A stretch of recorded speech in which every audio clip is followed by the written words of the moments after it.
Hello everyone, welcome back to the shop. This is part 2 of the Ford F150 snowplow build. And what we have here in front of us is the electric over hydraulic pump unit for it. This, like I mentioned in the last video, this mounted on the inner fender of the Chevy it came out of. It has this bracket here, this angle of the dangle there and there. Just kind of compensated for the slope of the fender, but what with it being a Chevy, there was a space under the hood. This is a Ford, so space is at a premium. So I'm going to mount this right on the passenger floor. This is going to be a yard truck, so I really don't care about it being in the way for a passenger. So it needs hoses. These hoses are in rough shape, and also it desperately needs some wiring. So I bought some switches and wires. I'm going to put new switches on it too. These are double pole, double throw, momentary switches. On one way, on the other way, and off in the middle. At least I hope that's what it is. I didn't bother checking before I purchased some, but it just seemed intuitive that's what the switch was. I'll check and go from there. This is the wire that I bought for it. This is really good stuff. I've purchased it before. If it'll focus. I bought this from a seller on eBay. Genuine Deals with a Z. He has really nice quality wire for a really good price. I bought 12 feet of this stuff. He's got single strand and this triple strand stuff. And this is really good. The wire is pre-tinned, really high quality, really easy to solder to, and it's marine grade, so it's going to withstand salt and water and UV and all that sort of stuff.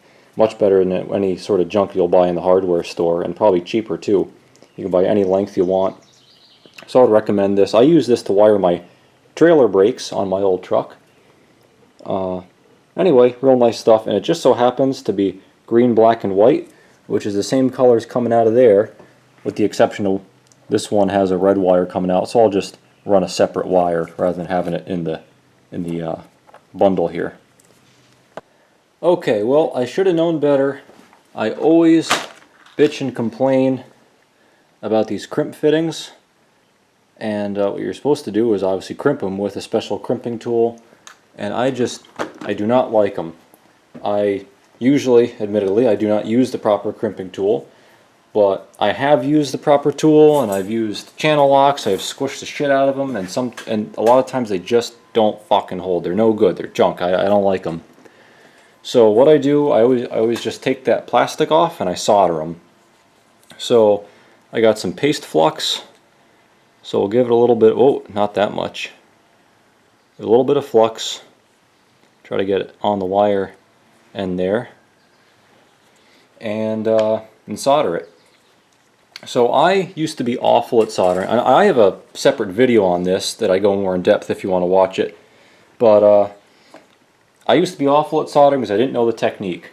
Soldering is not like welding where you can just force it in there and melt everything together. You need to have finesse. Also, everything needs to be absolutely clean.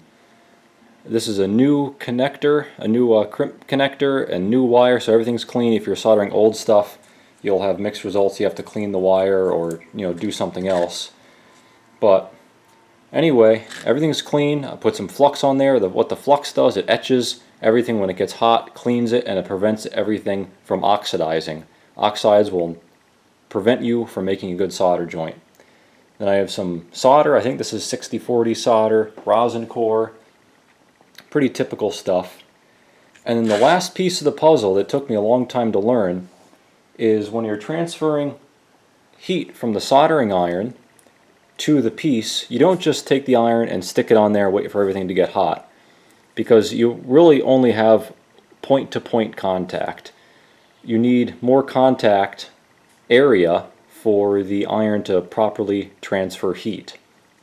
And the way you do that is you melt a blob of solder onto the iron first, like so. Then you push that blob against what you want to solder, and that mushes around the joint See how fast that transferred? Now I can touch my solder to the actual joint. It melts in. I'll pull away. There we go, we're done. Okay, so I got the pump mounted where I want it. Well, I don't know if mounted is the correct word. I'd say resting in the right place due to gravity. I didn't bother drilling any holes or anything, but I did cut and re-weld that bracket so it sits flat and it's, you know, it's reasonably stable. Here's the wiring we finished up.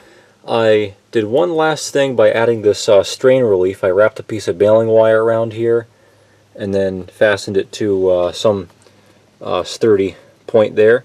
And that's just so, and I made the wire tighter than the electrical wires, so if you yank on this accidentally, you're not putting strain on the electrical connections. So anyway, the next step is to replace these crusty, nasty hoses. Okay, so I'm going to be making my own hydraulic hoses here. A while ago I decided with the Case 310G, it needed a lot of hoses. I was going to make all my own. I ended up selling the machine, but I got the hose crimper. It's an Eaton Weatherhead hose crimper, electric over hydraulic, and this is a real handy thing to have. It was expensive, but I'm glad I bought it. I can make my own hoses for about half the price. I buy all my crimp fittings and hoses from themadmaillerATgmailDOTcom. And it's pretty simple. Oh, by the way, this is a 1/4" pipe thread, 1/4" hose. And the hydraulic hose, it's a R2 hydraulic hose, SA100R2. I just cut it with an angle grinder. And the only thing that's important to know, well, there's a couple important things, but when you're installing this on the hose, there's this dotted line on the swage area. You want the hose, when you push it in, to go up to that dotted line. So if there happens to be lettering, I'll make a note of whatever letter this has to push up to, or you can mark it with a Sharpie, or I just get lazy and hold my thumb there and push it on in. Alright, so I have the proper 1/4" die in the die holder, and then we have this swage ring. There's a counter bore side, counter sunk side, and flat side. By looking at the chart up there, depending what hose you have and what size, you use either the silver or black ring and counter bore up or down. I've got that all straightened out and ready to go. Also, it helps to oil this surface in here, which I've already done. Set my two die halves in there. Make sure they're nice and even. Put that in there. Now, once again, we have this dotted line. We're also going to use that dotted line and align the dotted line with the top corner of the crimper die. I'll push it up to the bottom here.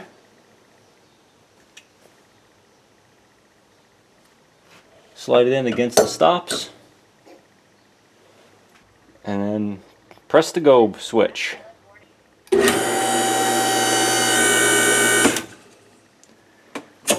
And release it. There you go. There is one crimped fitting. So let's repeat this a couple more times. Okay, we're all set. Made up all the new lines, plumbed them in, and I also hooked up the battery cable. Luckily the original power cable was long enough to go to the battery, and again, this was originally mounted onto frame ground, but now it's not, so I ran this ground strap, I just ran it to the frame. The last thing to do is going to be to route these hoses, or just kind of move them away from the exhaust manifold, zip tie them together and all that. But let's give it a try. See, this is up and down.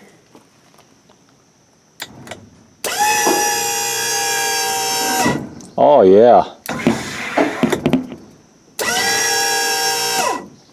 Let's give it some side-to-side action, huh?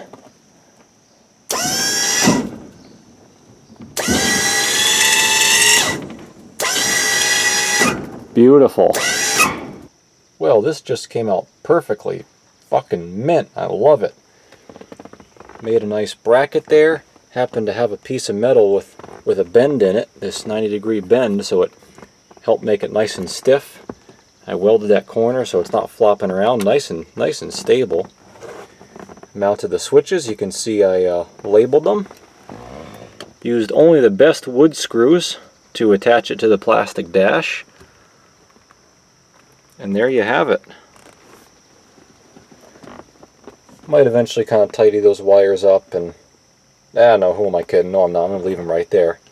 But yeah, works great.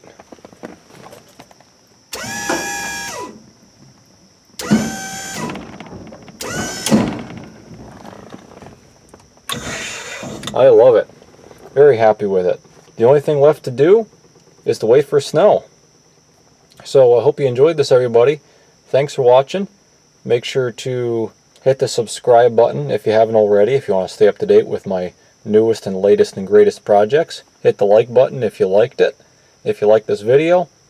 As always, thanks for watching, and come on back for more.